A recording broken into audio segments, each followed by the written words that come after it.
Bonjour les graphes, et ravi de vous retrouver pour cette vidéo donc consacrée au marché et aux opportunités. Donc on va pas se faire languir, hein, on a eu de bons rebonds, donc évidemment c'est pas mal le zigzag, mais en fait si on regarde bien et si on remarque bien, on s'était parlé de construction. Construction il y a eu et on a eu des débordements haussiers de ces constructions. La raison, à quoi? À la confiance, toujours la même, et la confiance dans une vidéo que je vous ai publiée hier notamment, où je vous ai dit que le point essentiel c'est tant que le marché a confiance dans les banques centrales, il suffit que les banques centrales soient positives justement et disent qu'elles feront tout, et le marché y croit. Tant que le marché y croit, on aura droit justement à des rebonds. Mais maintenant, il faut faire attention, ces rebonds-là, il faut les intégrer, aussi forts soient-ils, il faut les intégrer par rapport à la tendance de fond, et on voit très bien qu'ils ne chamboulent absolument pas la tendance de fond. Donc on reste dans une tendance de fond baissière. Il faut se rappeler de toute façon que ce rebond, aussi fort soit-il, à un moment donné, il arrivera sur des niveaux, je pense notamment à du 4008, 4900 points, qui sont des niveaux qui vont faire un appel du pied aux vendeurs à découvert. Pourquoi? Parce que ça sera des niveaux, ça seront des niveaux justement qui seront des gros niveaux de résistance où un vendeur à découvert, il aura un ratio gain-prise de risque qui sera dérisoire, et donc forcément on aura des vendeurs à découvert sur ces niveaux-là. Et de toute façon, hein, je veux dire, sous les 4008-4900 points, on ne remet absolument pas en cause la tendance baissière qui est en marche. Maintenant, voilà, ça fait du bien, ça fait souffler, on fait un rebond, on avait un excès de pessimisme, on a le rattrapage qui s'opère. Donc quelque part, ça fait du bien, je veux dire, le marché réagit quand même techniquement, psychologiquement également. Donc voilà, on n'est pas dans un marché qui est totalement en mode panique, jeter le bébé avec l'eau du bain, et il y a zéro réflexion.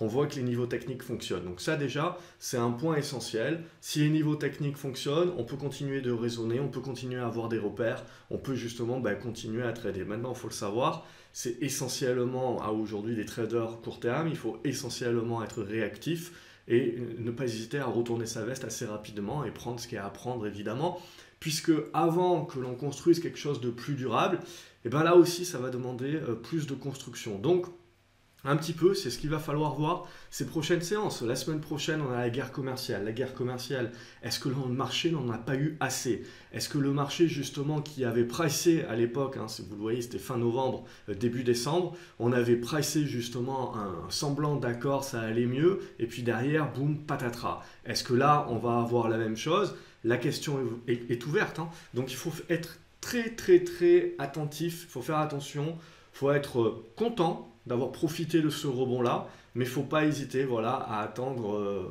On ne peut pas encore parler de rebond durable, on ne peut pas encore parler de retournement des marchés. Ça sera très long certainement à venir. Et vous le voyez, cette zone-là, 4008, 4009, pour moi c'est une grosse zone de résistance où on devrait avoir beaucoup de vendeurs à découvert sur cette zone-là, que ce soit des vendeurs à découvert qui ont profité du premier mouvement, que ce soit des vendeurs à découvert qui n'ont pas profité du premier mouvement et qui du coup chercheront à tout prix à vendre à découvert ce marché-là.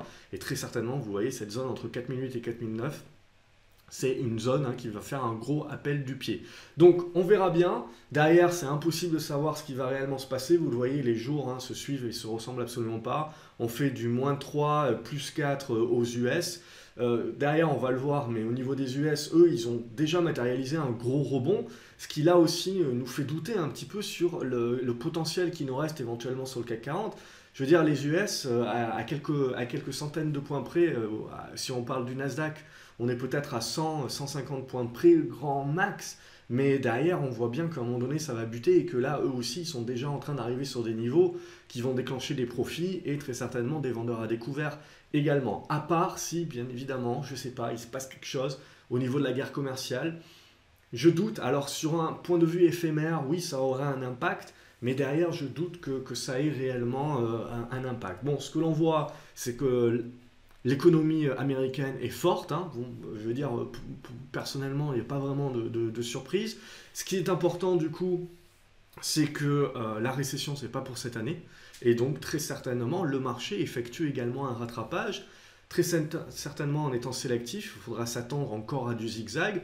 Et c'est quand il va y avoir une réduction de la volatilité, qu'on va construire des figures, qu'on va réduire la volatilité, que là, ça deviendra réellement intéressant pour savoir, d'un point de vue moyen terme, si en effet on rentre dans un cycle de rebond un petit peu plus durable, ou si au contraire on recasse par le bas et on repart pour un tour. Donc au niveau du CAC 40, voilà, ce niveau bas il est là, hein, les 5590 points, 5600 points, tant qu'on est au-dessus, on est en mode construction et on est en mode rebond. Ce rebond il a fermé déjà des précédents gaps, il est en train de tenter d'en refermer un autre, mais vous le voyez, il y a ce niveau des 4750 points qui veille au grain. Donc en gros, avant de pouvoir parler de dire 4810 points, 4820 points, en termes de prochain objectif, après, il faudra commencer par refermer ce gap-là. Ce gap-là, voilà, il va se heurter là. Moi, je pars du principe qu'en gros, à la limite, on consolidera. Il faudra voir s'il y a des news qui tombent vis-à-vis de la guerre commerciale, évidemment. On est un peu suspendu à ça. 4700 points devient support. Donc au-dessus des 4006, je reste globalement positif. Au-dessus des 4007, on est en mode rebond. Et on attend de déborder les 4750. Et là derrière, on visera les 4820 et les poussières. Derrière, je doute, mais on ne sait jamais, s'il y a des bonnes news, etc., on n'est pas à l'abri de faire une séance en gros gap machin. Mais en gros, cette zone là, vous le voyez, 4800, 4900 en large, 4860, ça va être une grosse zone de résistance. Ça ne passera pas facilement. Donc il faudra voir sur cette zone-là, très certainement, pour ceux qui sont longs, à prendre des profits. Et pour certains qui veulent faire de la vente à découvert, à vendre à découvert. Et derrière, ça nous remettra dans un zigzag et dans une construction. Il faudra voir comment on sort de cette construction avant de penser à un rebond plus durable au-dessus de cette oblique baissière ou au contraire une relance de la baisse sous les 4600 points. On n'en est pas encore là, on le commentera. Ce que l'on voit, de toute façon, c'est qu'on est dans un gruyère. Il y a des gaps de partout. Vous avez des gaps à 4590, il y a un autre gap qui a été fait aujourd'hui. On ne les voit pas nécessairement en journalier, mais si vous zoomez sur le 1 heure, vous verrez les gaps. Et derrière, bon, il y a ce gap baissier ici, vous avez un autre gap baissier là, vous en avez un autre ici, un autre là, et il y en a un autre ici de quelques points. Bref, c'est un véritable gruyère, donc on continue. Le marché va rester nerveux, on va fluctuer en fonction des annonces. Ce qui rassure un petit peu le marché, je serais tenté de dire, c'est que la Fed et les différentes banques centrales, que ce soit chinoises ou européennes, pour l'instant, ont toujours la confiance des investisseurs. Donc je veux dire, tant qu'il y a ça, c'est toujours bon. Ce qui me plaît aussi, c'est que les bancaires ont l'air de relever la tête. Il faudra confirmer. C'est ça le plus dur. C'est toujours ça le plus dur. Donc là, pour le moment, on est toujours, je dirais, dans une neutralisation ici. Donc c'est bien, mais pour avoir un rebond un petit peu plus fort, il va falloir déborder les 4750. Au-dessus des 4700, je reste plutôt positif sur cette éventualité. Si on repasse sous les 4700, bon, on revient au milieu du gué et on continuera à retravailler cette zone. Il faudra la redéborder ou la casser par le bas. Et là, on aura la suite des opérations. Regardez, derrière, on passe au Nasdaq. Le Nasdaq, lui, il a cassé cette première oblique haussière et il se heurte à cet ancien support, vous le voyez, des 6430 points et des brouettes qui avaient donc support, on casse, bim, on est en train de s'en servir comme résistance. Donc c'est là où on se dit, bon, méfiance un petit peu, d'un point de vue purement graphique, le Nasdaq est déjà sur des résistances, mais bon, il y a quand même plus de 500 points qui ont été gagnés. Ça, c'est un bon vrai rebond technique. Donc derrière, la question maintenant, c'est est-ce qu'on va passer, est-ce qu'on ne va pas passer? Si on n'a pas grand-chose à se mettre sous la dent d'un point de vue news ou quoi que ce soit, purement techniquement parlant, ça risque d'être compliqué. Donc après, on peut aller chercher les 6500 points, mais là aussi, tout comme le CAC 40, on va rapidement se heurter. De toute façon, il faut savoir que tout ce qu'on est en train de faire, c'est un rattrapage proportionnel par rapport à la baisse. Donc, c'est pas parce que le rebond est fort que tout de suite il faut croire ça y est, c'est un retournement, etc. Il faut rester méfiant, il faut rester prudent parce que vous pouvez le marché peut décider de repaniquer pour la moindre raison. C'est symptomatique d'un marché qui est très nerveux et on le voit de toute manière, c'est pas d'hier, vous le voyez de toute façon, c'est des écarts que l'on a déjà connus. Après, je suis toujours surpris de personnes qui vous font des statistiques comme ça, de vous dire c'est la séance. Hier, c'était la séance la pire, l'une des pires de l'histoire depuis 2000. Aujourd'hui, c'est la plus forte hausse depuis 1932.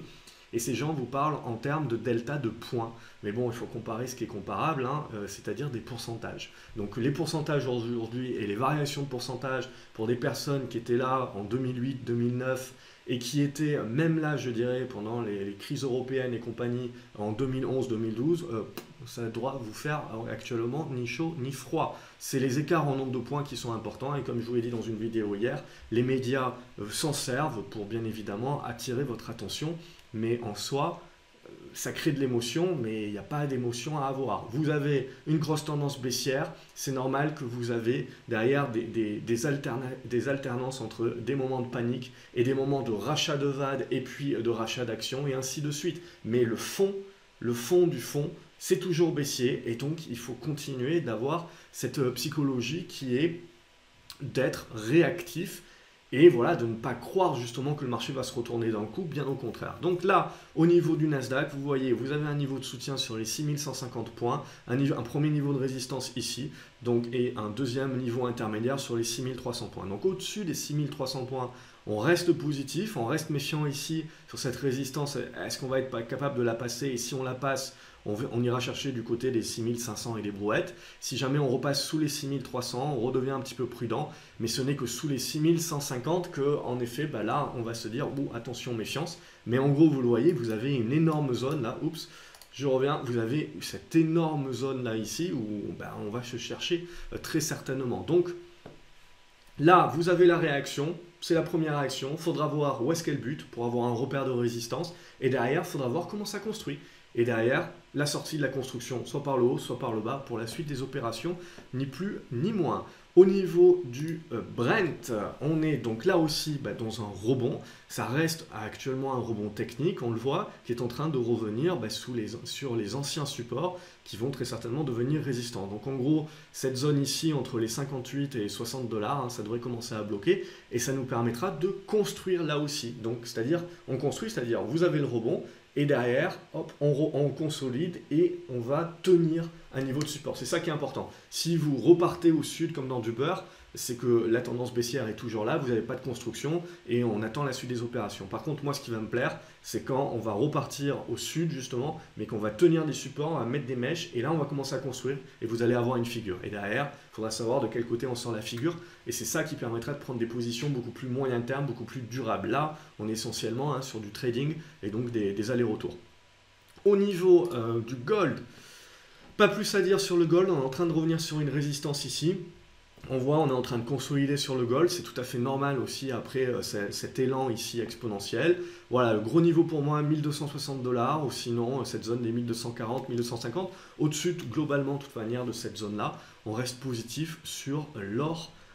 Donc là aussi, et l'euro-dollar, on reste à l'intérieur du biseau. Vous voyez, on n'arrive pas à casser à la hausse ce biseau. Donc aussi, globalement, c'est neutre. Si on repart ici au sud, c'est cette zone-là des 1,11 qui sera un gros niveau de support qu'il ne faudra pas lâcher, évidemment. Si on lâche, ça mettra justement mon scénario plutôt de hausse de l'euro à mal. Et donc, le dollar continuera de rester fort. Et si le dollar continue de rester fort, c'est pas terrible pour les marchés émergents à nouveau. Donc, également, ça serait un signe qui ne serait pas nécessairement positif. Positif pour les exportateurs, bien évidemment, mais pour les marchés émergents, ceux qui ont la dette en dollars, etc., potentiellement, ça pourrait mettre un petit peu plus d'huile sur le feu. Voilà ce que l'on peut dire au niveau des indices. Au niveau des actions, là aussi, on a eu pas mal de rebonds. Alors sur Abivax, c'est un petit peu terminé. Très certainement, on a atteint une résistance. On va consolider doucement, mais ça va se travailler pour moi. C'est une reprise de souffle tout à fait normale. Sur Axia Group, on a déjà, vous voyez, on a cassé par le haut. On fait la consolidation.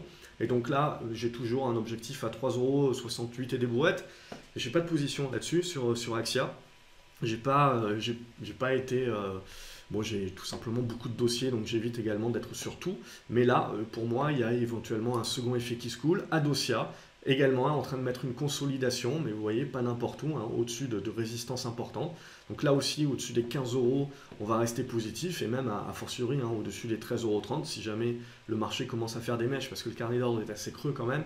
Ça peut être intéressant éventuellement sur une mèche de se placer. Air France n'apprécie pas trop la montée du pétrole, mais bon, pas trop de danger. On reste dans ce triangle symétrique. Sortie par le haut, sortie par le bas, c'est à suivre. Entre les deux, on est neutre. ALD également, vous avez un rebond technique en train de se mettre en place. Pour moi, c'est pas bien méchant, il faut éviter de se précipiter. On attend éventuellement, il peut aller un petit peu plus fort, mais derrière, il consolidera et on attendra la construction et la figure. Et derrière, quand vous avez la construction de la figure, soit vous cassez par le bas et vous relancez la baisse, soit vous cassez par le haut et là, vous avez réellement un rebond plus durable, plus moyen terme qui va intéresser un peu plus des investisseurs. Altran Techno, on tient des supports, on le voit, il va falloir déborder cette zone à des 6,90 € à 7 €. Ça nous permettra très certainement de revenir dans cette zone des 7,40 €, 7,50 €. Aperam, gros rebond aujourd'hui. Bon, on avait cette oblique là que je vous avais proposé, on l'a cassé, on est revenu dessus et on la confirme. Et là, on est en train d'arriver sur cette résistance, double résistance avec cette zone des 25 €. Et là, pareil, hein. De toute façon, je vais vous le répéter un peu beaucoup. C'est toujours bien d'avoir ces premiers rebonds. Mais voilà, il ne faut pas croire que ça va partir en flèche comme ça d'un coup d'un seul. Évidemment, peut-être la guerre commerciale, ça peut aider d'aller un petit peu plus haut. Mais il faut savoir que vous aurez toujours une conso à un moment donné, parce que ceux qui jouent les rebonds, c'est essentiellement les traders court terme. Et ils ont peur de reperdre leurs gains. On est dans une tendance baissière, donc qu'est-ce qu'ils font? Ils prennent leur profit. Ils prennent leur profit, et donc du coup, pouf, ça rebaisse, on consolide. Et c'est uniquement quand on consolide, qu'on forme la figure, que là, il y a un petit peu moins de volatilité, et donc il y a de la confiance qui revient, et il y a des traders, mais aussi des investisseurs un peu plus moyen terme qui vont commencer à se placer. Et là, on peut casser à la hausse, et donc là, valider un mouvement un petit peu plus durable dans le temps, ou alors on casse par la baisse, et on continue, et on remet à plus tard ce genre de scénario. Mais en gros, voilà ce qui va se passer sur la majorité des titres dorénavant. On a les premiers rebonds qui se mettent en place, ouf, ça fait un ouf de soulagement. Derrière, on aura les consos, on va construire, et on verra si la confiance est capable de revenir avec justement la baisse de volatilité. Parce que là, quand vous avez des volatilités de malades comme ça, c'est clair et net qu'un investisseur de moyen et long terme, lui, il veut éviter, ça bouge trop. Donc c'est plutôt quand la volatilité va rebaisser que ça va aider la confiance de ces investisseurs-là. Et c'est sur ces investisseurs-là dont on a besoin pour construire une vraie tendance un petit peu plus durable, qui dure un peu plus dans le temps, plus que quelques jours, hein. Bien évidemment, là, on est sur des rebonds éphémères qui sont tout à fait proportionnels par rapport à la baisse qu'on a connue, à la purge. Donc on est sur des achats de bonnes affaires tout simplement, mais sur des personnes qui ont un profil psychologique qui est de, voilà, je prends ce qu'il y a à prendre, quoi. Je ne prends pas vraiment de risque. Donc du coup, il ne faut pas s'attendre à ce que ça monte en flèche, il faut s'attendre à ce que ça consolide à un moment donné ou à un autre, et qu'il y ait des prises de profit. Donc là, en l'occurrence, sur Aperam, c'est la même chose. Un bon niveau pour moi qui serait intéressant de tenir, c'est cette zone des 22,70 €, 22,80 €. Artefact, pareil, boum, ça part là. Ça m'intéresserait que ça consolide dans la zone des 2 €. Et puis derrière, que ça reparte par le haut, bien évidemment. Et donc derrière, j'ai une zone à 2,40 €, 2,50 € en résistance. Atari également, vous avez un triangle symétrique, donc évidemment ça casse par le bas, scénario caduc. Ce qui nous intéresse, c'est cassure par le haut des 35, 36 centimes d'euros, et ça nous permettrait de revenir dans cette zone des 40 et des brouettes. Biofitis également, alors spéculatif de son état, ça reste une biotech, mais on a une bonne congestion, là j'aime bien, au-dessus des 1,65 €, c'est positif, il faudra déborder, vous le voyez, le niveau des 1,90, et puis derrière, le gros morceau, il est là, hein, 2,20 €, 2,40 €, ça sera le gros morceau à passer. Valeur américaine, BlackBerry. Alors j'en avais déjà sur un portefeuille long terme, j'en ai pris maintenant sur un portefeuille court terme. Bon, alors après évidemment, au niveau de la configuration c'est baissier, rien à dire, mais là on joue pareil le rebond, c'est-à-dire on joue le rattrapage. Le rattrapage pour moi, je le vois à 7,70 € et après ça devra construire un petit peu plus. Surtout, pourquoi pas, des rumeurs, hein, et éventuellement, je veux dire, Apple a du cash, vous avez vu, Apple s'est cassé la gueule, mais Apple a énormément de cash, et pour moi, donc, ils vont faire de la croissance externe. Croissance externe, ils vont racheter des boîtes, qu'est-ce qu'ils peuvent vraiment racheter? Ils peuvent racheter beaucoup de choses, mais BlackBerry, pour moi, je trouve que ça pourrait être pas mal intéressant, pas forcément que pour Apple, pour Facebook également, mais du coup, ça pourrait mettre les fusions-acquisitions, dont j'ai parlé dans une autre vidéo un peu plus macro, où je pense que vous avez beaucoup de boîtes qui ont du pognon. C'est un petit peu dommage de l'avoir dépensé sur des buybacks. Pour moi, c'est dommage quand les boîtes font ça. Mais voilà, dépenser maintenant de l'argent utile sur des fusions-acquisitions. Secteur des biotech devrait être pas mal intéressé, secteur de la santé, hein.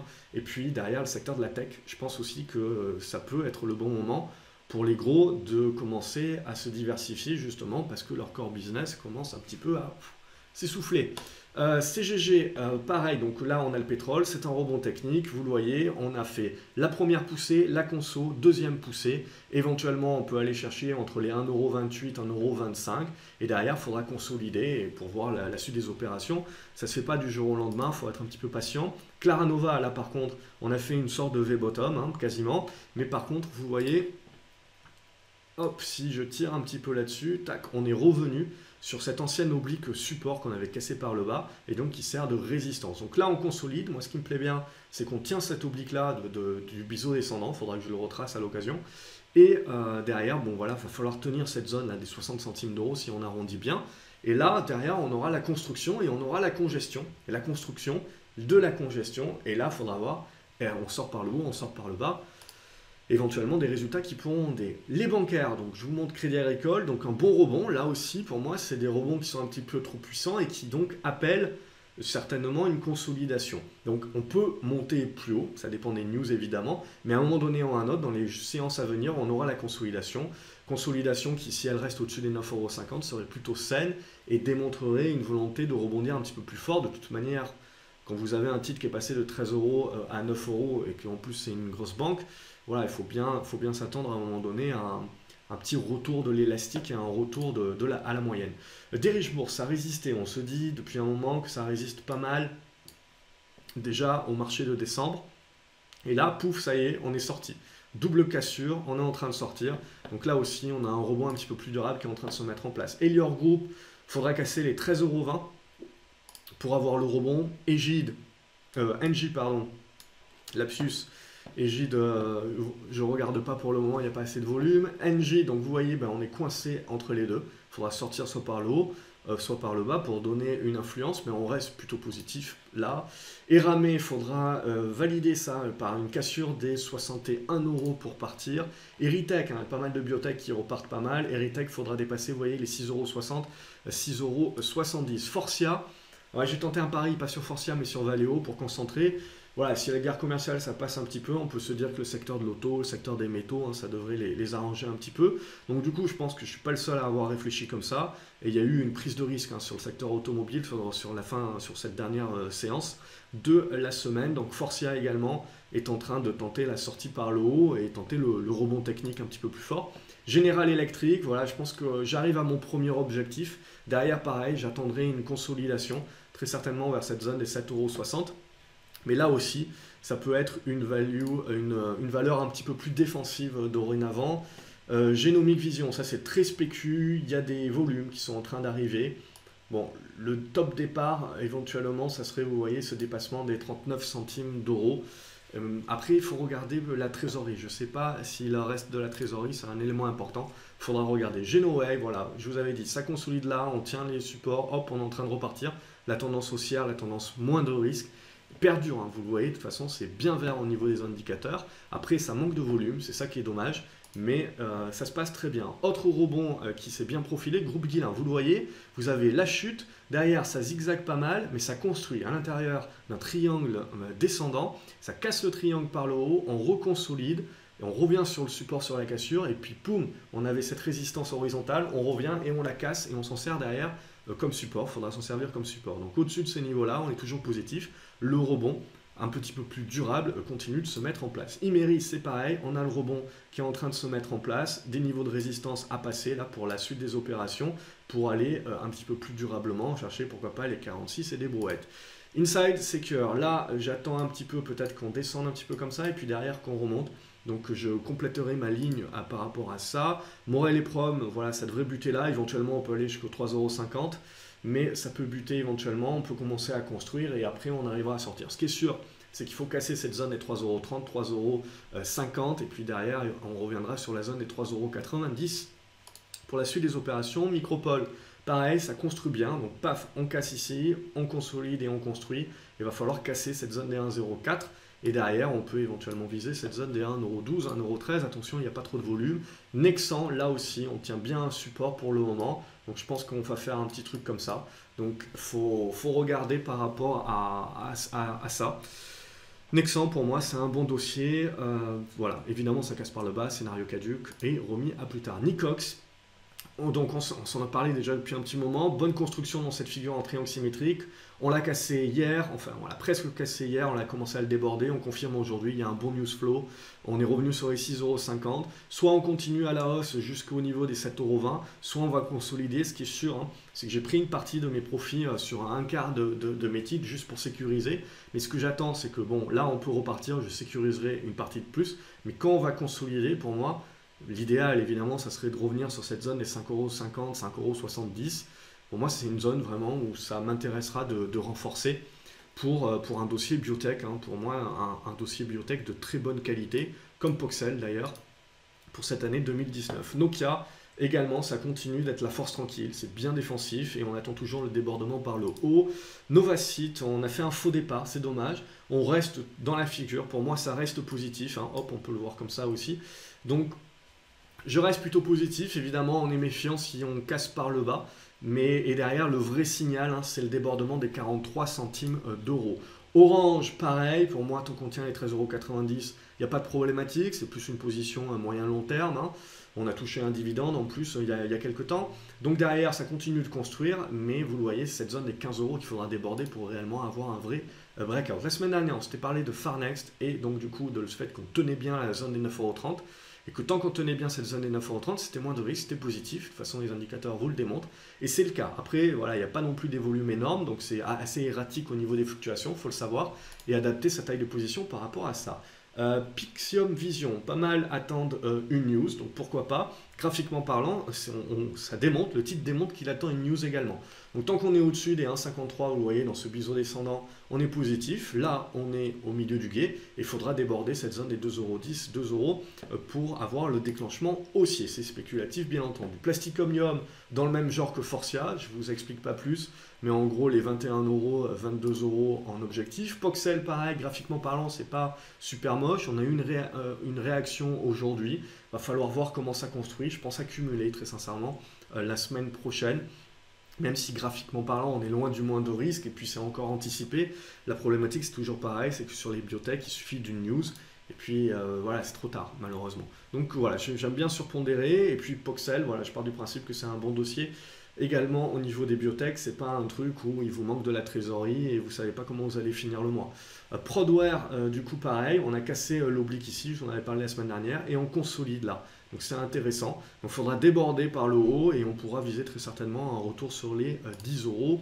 Ribert également, on avait cet oblique là, on s'en parlait déjà depuis quelques semaines, hein, de cette construction qu'il y avait là. On a tenu le support, paf, on casse. Éventuellement on reviendra faire un pullback ici pour mieux repartir. Après le niveau de résistance il est là. Alors personnellement j'ai une position, je ne pense pas la garder éternellement, pour recentrer un petit peu mon portefeuille parce que j'ai un petit peu trop de lignes et que le marché est très actif et donc il faut être réactif, et donc je préfère à ce moment-là concentrer plus mes lignes dans moins de positions plutôt que d'avoir diversifié un petit peu trop et du coup pas être suffisamment réactif. Donc là, l'idée SMCP, c'est pareil, je trouve ça plutôt intéressant, mais il faudra déborder, là, vous le voyez, tac, on est en train de construire un petit truc comme ça, il faudra déborder les 13,80 €. Là, il y aura un signal, et là aussi, ça a pas mal dégueulé, donc vous aurez une réaction qui sera au prorata de cette baisse, justement, mais qui ne remettra pas en cause la tendance baissière. Ça demandera pas mal de construction et donc du temps. C'est allergène, on est en train de flirter avec les niveaux de support, il faudra réagir assez rapidement et revenir sur cette zone des 30 € hein, et puis la repasser. Là, ça serait un beau signal d'achat. ST Micro, là j'ai vendu ma position, hein, Apple également est passé par là. Donc on voit du coup le secteur des semi-conducteurs. Après, il y a toujours des valeurs qui peuvent tirer leur épingle du jeu. Mais si on regarde ST Microelectronics, on voit par exemple que le rebond aujourd'hui a été vraiment dérisoire. Donc le secteur des semi-conducteurs, hein, ils ont pris un petit coup derrière la nuque. Il ne faut pas croire aussi, Apple a fait un profit warning, et il ne faut pas croire que c'est terminé. On va continuer d'avoir des profit warnings, et c'est peut-être ça qui va un petit peu miner le marché au fur et à mesure. Et les entreprises, pourquoi? Les entreprises anticipent tout simplement, hein. Donc là, derrière, ST Microelectronics donc, a suivi un petit peu Apple. On a cassé cette oblique-là. Donc il n'y a pas grand-chose à attendre pour moi tant qu'on ne cassera pas cette oblique ici. Donc j'ai laissé tomber le titre ST Microelectronics pour cette raison. Total, on s'en était parlé, retour sur cette oblique support. Hop, on rebondit bien, c'est intéressant, mais très rapidement, vous le voyez, on est déjà en train d'arriver sur des gros niveaux de résistance là, dans cette zone en 47-48 €. Donc il va demander très certainement une construction et on va très certainement zigzaguer là, tac tac tac, en attendant de soit sortir par le haut et revenir sur les 50, soit sortir par le bas. Twax, là, il n'y a pas beaucoup de volume, c'est clair et net, mais après, il n'y a pas grand monde dans le carnet d'ordre, mais en gros, ça peut aller vite de cette manière-là. Ça peut aller vite à la baisse, comme vous voyez que ça a été le cas, mais ça peut également aller vite quand vous avez le rebond. Pour moi, voilà, je vais partir du principe qu'on peut très certainement revenir ici, dans cette zone-là, des 5,80 € à 6,20 € sur la validation de la cassure de cette oblique baissière. C'est ça qui va nous intéresser. Évidemment, faites attention à la taille de votre position. J'ai pris une position aujourd'hui pour cette raison. Et Valeo, c'est le pari que j'ai fait sur cette fin de séance. C'est de dire, de toute manière, j'ai un bon repère, donc ça casse par le bas, je liquiderai la position. Mais derrière, si on joue un petit peu la guerre commerciale, c'est un retour de Valeo sur ces anciens plus hauts là, de fin du mois de décembre, sur les 25,60 € et surtout leur cassure. Et si on arrive à casser, viser un retour sur la zone, sur cette oblique ici, là, vous voyez, tac. Grosse oblique baissière, et donc revenir tester cette zone-là. Après, on verra, ça c'est le plan originel pour vendre et sécuriser la moitié de la position, et du coup le reste de la position, derrière on verra, avec ce niveau des 25,70 € et des brouettes, qui sera devenu support entre-temps. Valorec, donc ça aussi, grosse position pour moi, c'est un risque délibéré, j'assume le risque, je ne vous recommande pas de prendre ce même type de risque, bien entendu, mais derrière, voilà, c'est un choix que j'ai fait. Donc du coup, le choix, maintenant, il est un petit peu protégé, parce que dans le sens où là, tant qu'on va tenir le niveau des 1,65 €, 67, jusqu'au 1,61 €, pour moi, on est positif en mode rebond technique. Donc tant qu'on tient cette zone-là, on reste en rebond technique. Par contre, il y a des gros niveaux de résistance à passer. Les 1,80 €, 82, 83 et des brouettes, déjà, ça, il va falloir passer. Là, on voit qu'on bute aujourd'hui, mais on a une hausse des volumes, donc ça, c'est plutôt intéressant. Et derrière, si on arrive à passer ça, moi j'ai un premier objectif sur les 2 €, 2,10 €, voire derrière, si on va plus loin, les 2,27 €. Bien entendu, je ne conserverai pas l'intégralité de ma position, je compte vendre sur des niveaux intermédiaires, notamment sur un retour sur les 1,90 €, première vente, 2 €, 2,10 €. Pour faire en sorte que derrière, il me reste une position qui est beaucoup moindre et d'attendre la construction. Et avec ce niveau des 1,80 € qui deviendra peut-être support. Voilà les graphes un petit peu ce qu'on pouvait dire, donc on est content bien entendu que ça ait rebondi, puisque pour ma part j'avais bien surpondéré sur ça, donc évidemment que ça aurait fait mal dans le cas contraire. Maintenant voilà, il faut prendre ce rebond avec des pincettes, il peut continuer évidemment, puisqu'on a les banques centrales qui ont donné un petit peu plus d'espoir au marché, et potentiellement la guerre commerciale et compagnie. Mais derrière, tout simplement, à terme, il va falloir rester très prudent. On reste dans des marchés baissiers et il faut s'attendre bien évidemment à un zigzag continu. Donc ce rebond, il faut le prendre avec des pincettes. Il est fort, mais il est proportionnel par rapport à la baisse que nous avons vécue. Et pour moi, ce qui va réellement m'intéresser derrière, c'est comment, suite à ce rebond-là, on va construire. Et c'est en fonction de ça qu'on pourra se dire à quelle sauce la suite va être mangée sur 2019. J'espère que vous avez aimé cette vidéo. Si tel est le cas, n'oubliez pas, vous l'aimez, vous la partagez également. Et puis, n'oubliez pas de vous abonner à la chaîne. Je vous souhaite un excellent week-end et je vous dis à lundi sur graphcobourse.fr. Salut les graphes!